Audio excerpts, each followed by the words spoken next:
What is up, everybody, and welcome to episode number 15 of Myth Busting Mondays here for Cold War Zombies. This is the show where we bust the myths that you guys leave inside of the comment section below. So if you guys have got any myths for next week's episode, make sure you leave them inside of the comment section right now or at the end of the video, and we'll see which ones get featured next week. You guys have been absolutely smashing the support on the channel recently, so plushie ray gun time. That is right, the plushie ray gun is available right now via the link inside of the description. If you do want this, then it's available for the next 11 days, 10 days, something like that. We've been working on it for 5 months, and I hope you guys love it. If you are a plushie fan, you're a zombies fan, then the plushie ray gun, it's for you, chat. It's for you. So definitely go and check it out. Link inside of the description right now. Very limited amount of numbers and time that this is available for.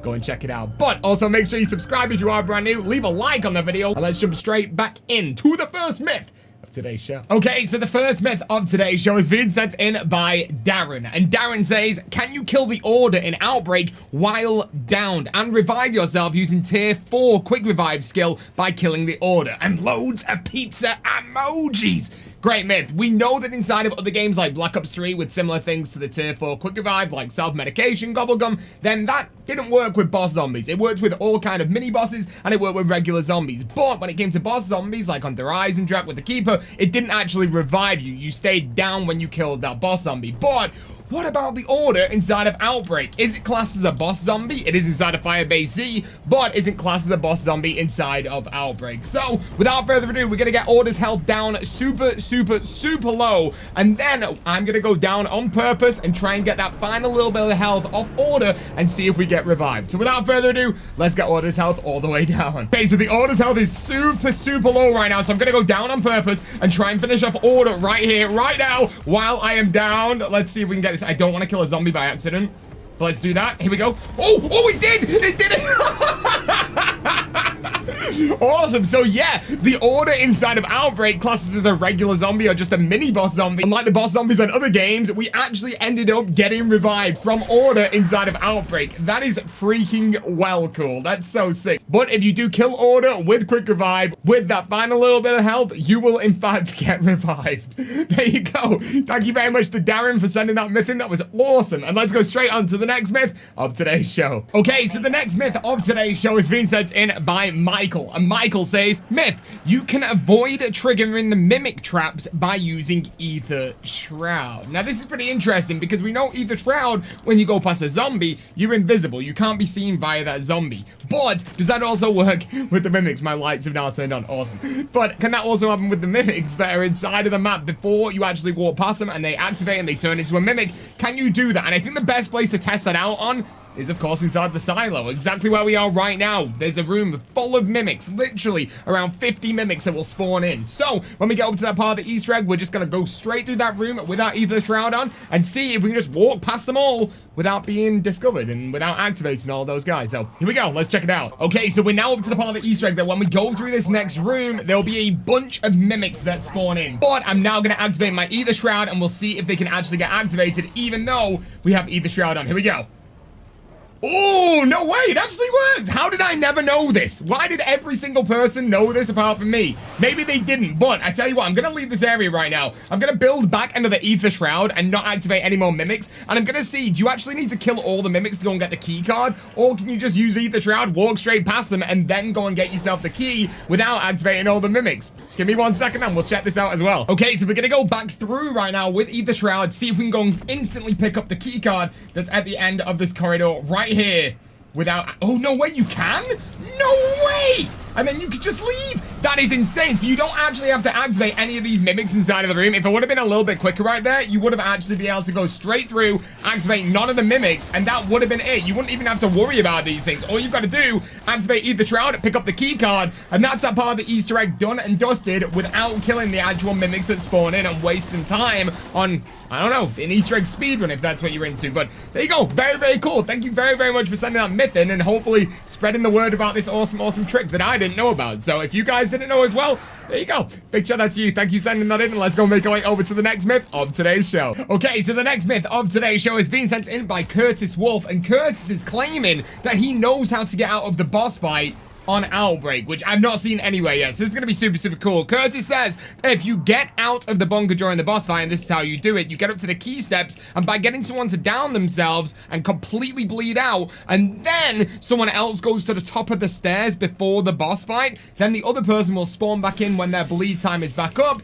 and then they should spawn in outside of the map, and you can then go and start the boss fight, and that person will be outside of the boss fight. So, sounds super interesting. We are inside of a game right now. As you see, we are about to go to the boss fight. Bailey is fully bled out right now, so I'm gonna go up to the top of these stairs, and when he has about a few seconds left until he spawns back in, I'm gonna defend myself on the stairs, and hopefully he should spawn in outside of the map. So, I'll be back in just a second, chat. And Bailey's timer ran out. I'm at the top of the stairs right now. As you see, did I manage to defend myself good? No, I went down, but it's still alright. Bailey came back in, and is he outside of the map? Where are you, Bailey? He's not outside the map. He's not. He got spawned in at the bottom of here. So, no, that doesn't work. Unless I did it completely wrong. I was just stood at the top of the stairs next to the door, just where Curtis said. That did not work. Update time. We just did it again, and it freaking works. Look, Bailey, come to... Bailey's now in front of the doorway right here, outside, inside of the boss fight. Bailey, can you leave that area? Or can you... Is it, like, blocked off like it is in the boss fight? I can see the gate. I can try and go through it now. If you can go out of bounds, that's absolutely bonkers, because that means that you could fight the boss out of bounds without getting any damage. Well, I've just gone past the gate now, and it let me go past. Ooh, okay, well, Bailey's past the gate, so without further ado, let's start the boss fight, and let's see if Bailey's gonna be brought into the boss fight, or is he officially outside of the map? This is gonna be so cool. Right, give me 1 second, chat. Okay, we're officially going into the boss fight right now. Bailey is still outside of the boss fight, and I've activated all the launch keys, so we are good to go to the top of the stairs, activate it, and hopefully, fingers crossed, Bailey stays outside of the entire boss fight right here. So we're at the top of the stairs. Let's see. We have officially... Oh, exit door waiting for all players. That sucks. Bailey, you might have to go to the door on the other side and see. That's so bad. Yeah, and there you go. Now you're fully... Yeah, there you go. So, technically, Bailey was outside of the boss fight area, but he was still not allowed to start the boss fight because I needed him there with me. So, a little bit sucky, but if you do want to exit this area, you can have no zombies with you inside of this full map, so you can go and buy perks, you can go and buy anything you want to do before the boss fight without being overrun with zombies if you are having trouble with that. So you can get out of the boss fight, but not while the boss fight is activated. But still, very, very cool myth. Thank you for that. And let's go and make our way over to the next myth of today's show. Okay, so the next myth of today's show is being sent in by Halo Reach Kid Yeet. And he says, myth, does toxic growth kill zombies in the coffin dance Easter egg? So this should be relatively easy right now. You guys can see that I'm on the Machina, where the coffin dance Easter egg exists. I've also got myself toxic growth, which is the tier skill that allows you to drop down a load of vines that zombies get wrapped up in, which slows them down and also kills the zombies that gets wrapped up in the vines. So, should be easy. Let's activate ourselves the coffin dance Easter egg right now. Go and activate toxic growth right next to one of the zombies inside of that area, and we'll see what happens. There has been ways in the past of killing the zombies inside of the coffin dance Easter egg. It was mainly just knifing. If you knifed certain zombies in the back, they would just randomly float up and die. But apart from that, I don't think there's any other way that we've ever been able to do it. So, without further ado, let's activate this coffin dance Easter egg right now. Get in there and activate toxic growth and see if it will kill any of the zombies. Okie doke, we are going in right now, baby! And we got ourselves toxic growth. Let's go and make our way over to... Should we do these guys? There's no way these guys can die. That'd be so weird. But actually, yeah, let's just do it. Here we go. Toxic growth in 3, 2, 1, let's go! I mean, it's definitely attacked. You can see it's damaging them, right? Like, it's literally doing stuff to the zombies. I wouldn't say it's slowing them down. Well, maybe it has. This guy was next to them, and now he's not next to them. But they have to... Wait. I think we'll find by the end of this if the box is in the same place, because it's normally directly in front of the stairs right here. Let's do it again. Let's do it again. We did have another one right there, right? Or does it only let you do one at a time until it disappears? Yeah, there you go, there you go. So if the box isn't in the middle of the stairs, we know that toxic growth has slowed them down. We'll see. If it's not directly in the middle, then it worked. If it is directly in the middle, it didn't work. But it definitely didn't kill any of the zombies, right? Let's see. Is it directly in the middle?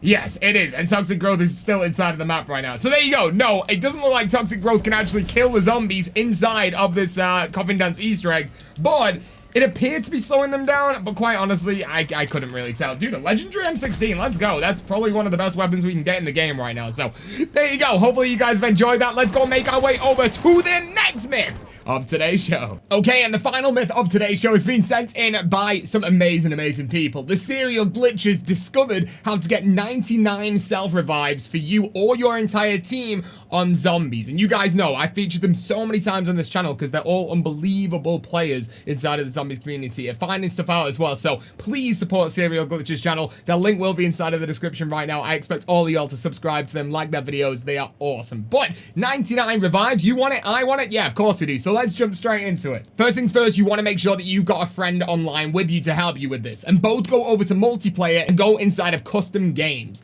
When you're inside of custom games, edit the game's rules and literally just stay on there and don't move anything. Your friend can now invite you to a game, but you want to make sure he invites you twice. So wait for the first invite to pop up on screen. When it pops up on the screen, you can then hover over accept. Don't accept it. Wait for the second one to pop up and then accept the first one while spamming either Y or triangle, depending on what console you're on, to bring up the next invite. And then go down to player details. At this point, it will put you inside of his lobby, but it's going to keep that menu on your screen. So just let them tell you when you're inside of that lobby. And at this point, they can now leave and make sure they leave alone. That's going to leave you in a multiplayer lobby and them in a multiplayer lobby as well. And you're going to do the exact same step one more time. So get 2 invites off them, have the first one pop up, activate it, but don't accept it. Wait for the second one to pop up, then accept the first one and spam the open button on the next one and go down to player details. At this point, your friend is then going to do the exact same thing. He's going to leave, but he's going to leave back to the main menu and bring you with them.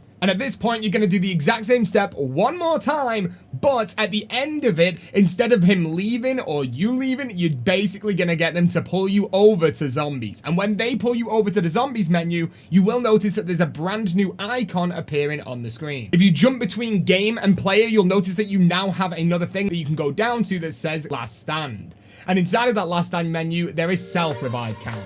Put that self-revive count up to 95 and get your player to start the game, either on Outbreak, D-Machine, or Firebase Z. And then get your friends to tell you when it's counting down to start the game. They can back up just before the game starts and you can pump that up to 99. You will have 99 revives inside of your game, even though on the HUD it will say you only have 3, but once you go down, you'll notice that 3 number doesn't go down at all, and you only still have 3 left. So 99 in total, very cool, unlimited revives basically. Who's gonna go down 100 times, right? Massive shout out to Serial Glitchers. They are absolute legends, and they discover the most insane stuff. So definitely make sure you subscribe to Serial Glitchers. That's how you get 99 revives on zombies inside of Cold War. I hope you guys have enjoyed this episode. If you have, please make sure you leave a like on the video right now. Subscribe if you are brand new. Subscribe to Serial Glitchers, and I'll see you guys in the next video or the next live stream. Thank you for watching, and peace out.